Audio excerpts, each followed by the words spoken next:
Ready. 217 Recovery Podcast. Coming at you. It's podcast. And I did a puker voice again. I'm really going to stop that. We're at Charlevoix Pizza Company, and they have no idea. Like, we're probably giving them plugs, and they're like, we don't want to be associated with those guys. No, they actually do, though. They're cool. I heard them just say, hey, the 217 breadsticks are on us. And so that was pretty cool. And it's not because, like, we're throwing them plugs or anything. It's because they didn't, because I'm such a baby, okay? And I get it from my mom. It's when it comes to ordering food, like, I wanted my pizza cut in a certain way, and they cut it the way they cut pizza, and I was like, but I had asked for it. And they're like, you know what, you grown child man, you didn't get your pizza the way you wanted, we'll make it good next time. They didn't say it like that. They were really actually very nice. Damn. And she's very nice. Yeah, she is. And they're just really good people here, and the food's amazing. We do like the pizza. We're here every Saturday. Yeah, 217 Recovery Podcast. I am Corey Winfield. I am Matthew Latin. God. Ryan Beckman. Anna Drovich. Sorry, we had distractions. Well, I'm not sorry. I mean, yeah, you guys, great job. I'm glad that everybody's here. Anna, it's been a minute. It has. I've been thrown into work, and with a move, I'm settling in, and I'm so grateful to be here. All right. Well, I'm glad you're here. You need some cheering up. You need to have a little fun in recovery. I do. See that chick over to your right? That one. Oh. Yeah, the one I just pointed at. What? Well, we're going to play a little 217 game. Oh, yes, boy. we Okay. will. We're going to have some fun tonight. And Matt's over here like, oh, no. He's like, what just happened? Matt knows. You had to point bacon at people. Piece of bacon at a rehab center. They thought you were gone. They're like, he ain't leaving anytime soon. So my favorite part of that, though, was he pulled the bacon out of his pocket. Yeah. Well, it was in a napkin. Yeah, Then he slowly unwrapped it. Oh, Ryan, we would have had so much fun if you would have been at Bear River with us. I was messing with people in treatment also. I had these guys, I don't know, one of the financial advisors, he'd get mad at us, take things away. So I told him he took the gym away because we lost this little, I don't know, it was a piece for a sprayer bottle. And told them they threw it away. So I had a couple guys in the dumpster searching for this. I don't want to lose the weight room. So yeah, I played my own little games. If you'd have been there with us, it would have been fun. I mean, we had fun anyway, but you would have had more fun, I guarantee it. Oh, yeah. How are you doing today, Ryan? Well, you can do a quick check-in. I'm doing excellent. Got a new motorcycle and riding around. I think we got a sound effect for that.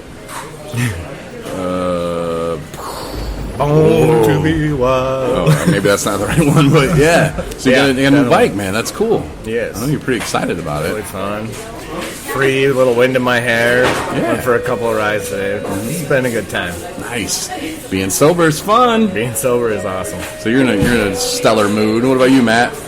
Yeah, I'm doing really good. I'm happy to be here. This is good ritual we got going on. Coming here, and the pizza. I'm glad they cut it into triangles for you. Why you asked to have it fed to you with the fork, I don't understand, but yeah, it's good. I'm into some weird stuff, man. Some really weird stuff. Well, I'll do my check-in before Anna. How you doing, Corey? How am I doing? Well, I'm doing good. I was doing goods today. A little busy at work, kind of, sort of, but it's going okay, man. A little frustrated sometimes, but realize I need to slow down. I'm really having a hard time with Stinky's death. I think about it quite often. We're famous. Yeah, I know we're famous, bro. But Stinky, though, I'm talking about real life stuff here, man, and you're just talking about whatever you're talking about. Ryan. Okay. Sorry. 3, 2. Oh yeah, we're live on this. Reel it in. Reel it in. 3, 2, 1.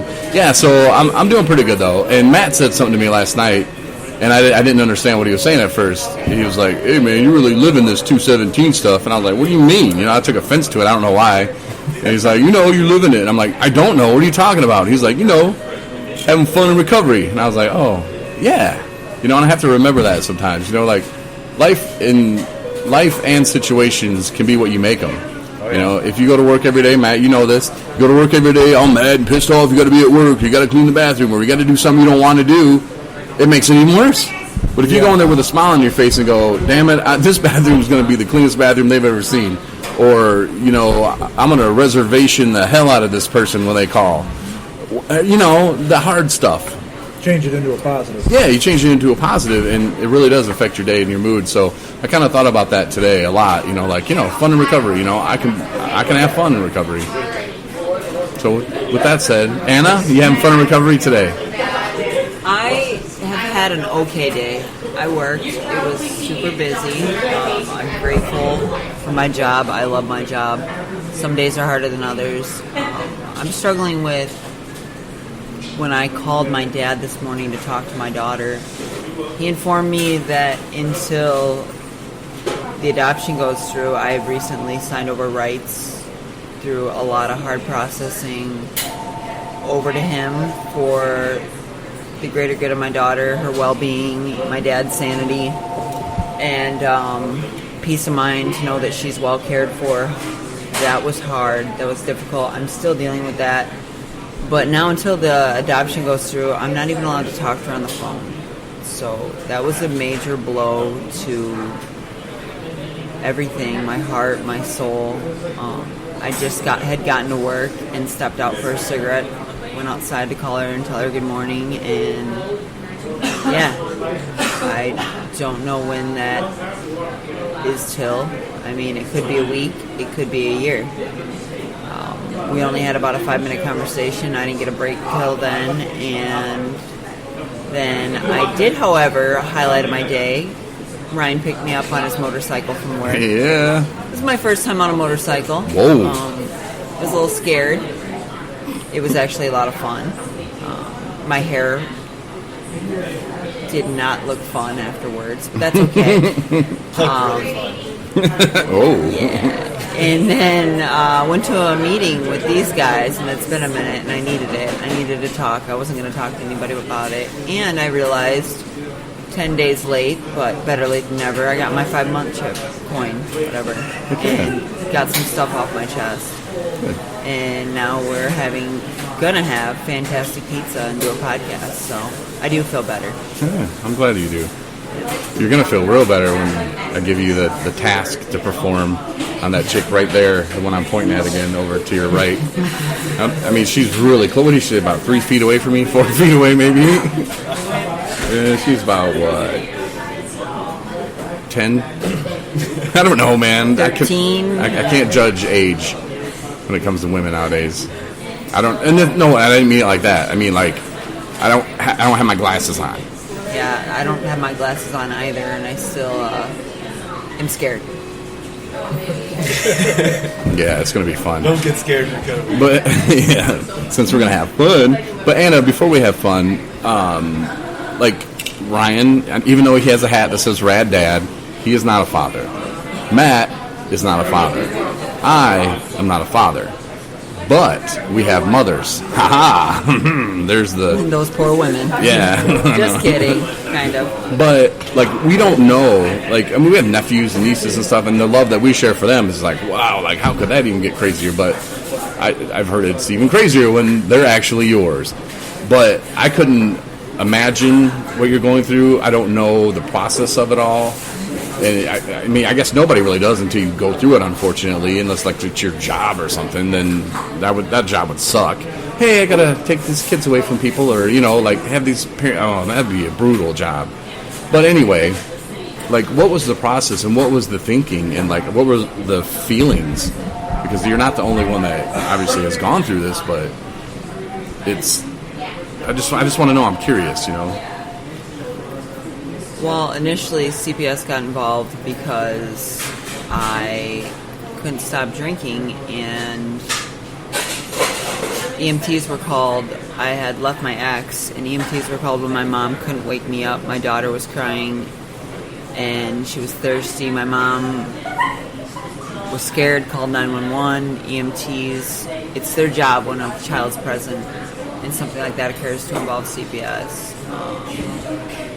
I struggled for years and had 7 relapses in the interim, and finally after being petitioned for termination of rights, I had relocated quite a ways away, about 4.5 hours, and was finally being honest, and it was just my time. And after long sessions with my therapist and talking to people that I trust, praying,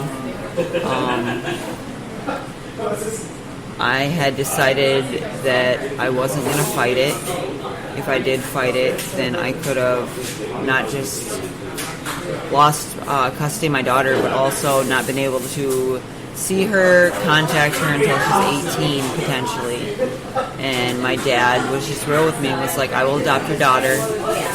She's in great hands. You're doing great. I'm tired of the state being in my house. I will not keep her from you as long as you're sober. We'll come up in July, and I'd actually taken the 12th through the 15th off. And so I went through the process. I actually was at work when I did it in my supervisor's office, in which I just got a promotion. I mean, everything else is going great. So after going through all that and then receiving this news today on a routine good morning call, it just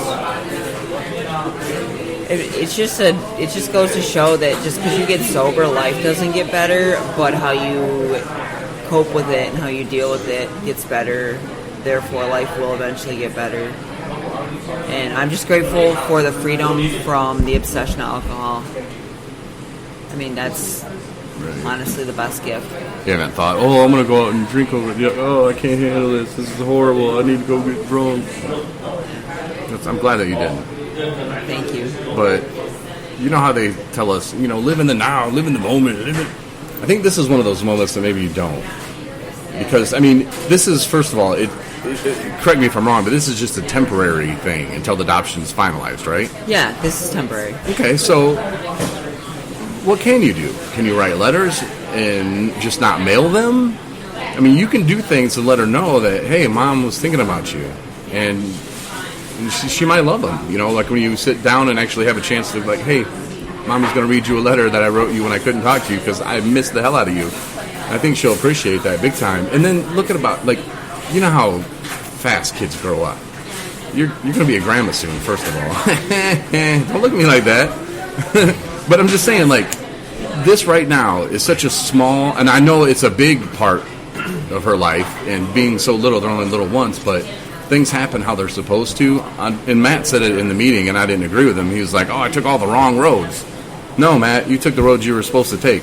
Because the stuff that you did and the stuff that you went through and something that you write on your blog, 217recovery.com/Matt, could turn somebody's life around. It could save somebody, and they could be like, you know what, I'm feeling that way, and I don't want to go through that. I'm going to get the help that I need. I'm going to do the right thing instead of hiding behind this, And that's why you had to take that road, and that's why God had you do that. And I don't know why or what you're going through, but I know you're not the only one going through it. It probably feels like that, but other women are out there. Maybe it's the same. Maybe it's harder. Maybe it's easier, but there's somebody listening that, could just think, you know what, okay, what can I do? What are the good things that I can do? I can sit here and be upset, but what can I do to make it into a positive? And that's all you can do. Don't beat yourself up. I think you're a great mom. I really do. And she's going to know that too. And so are your grandbabies. Yeah, about that. Elise is 6. She'll be 7 August 22nd. Oh, 10 years. Oh, technically, it could be sooner. Anyways. She goes to the right school. I appreciate that, Corey. I really do. I really mean it, though. Yeah.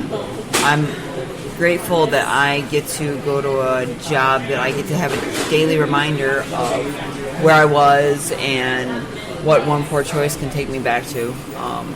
On Saturdays, I run a women's group at the rehab I work at and get to share with them and listen to them. And I actually shared my story with them last weekend, 2 weekends ago, and just how rewarding it is, the feedback I get and the emails I get from my supervisor and bosses the letters I get from the women that leave there, or when I